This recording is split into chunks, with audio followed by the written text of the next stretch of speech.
Good evening for everyone. అయితే మాత్రం ఇవాళ అయితే తిరుపతిలో అయితే లాస్ట్ ఆఫ్ గంగమ్మ జాతర, తిరుపతి అయితే జాతర ఉంది. అయితే ఒకటే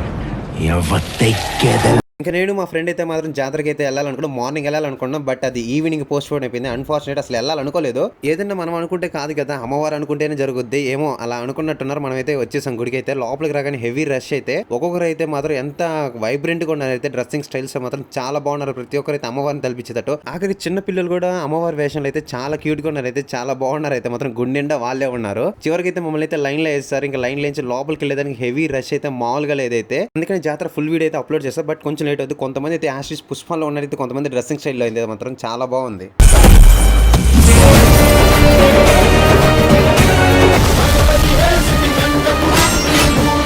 చిన్నగా అయితే లోపలికి అయితే గుడి లోపలికి అయితే ఎంటర్ అయిపోయాము. ఇంతసేపు బయట నుంచి అయితే మాత్రం అక్కడికి వెళ్ళాక లైట్ అయితే గాలి అయితే దోలింది. అంతవరకు అయితే మాత్రం చివరికి అయితే అమ్మవారి దర్శనం చేసుకుని అయితే బయటకు వచ్చామైతే. ఇంతకు మీరు తిరుపతిలో ఉంటే జాతరకు వెళ్ళారా లేదా ఖచ్చితంగా కమెంట్ సెక్షన్ లో రాయండి. అయితే జాతర వెనకాల ఉన్న స్టోరీ తెలుసుకుంటే మాత్రం చాలా మైండ్ బ్లోయింగ్ ఉంది. అయితే మాత్రం ఇది చాలా old story. That's it for today. For more videos like and share and subscribe. Thank you.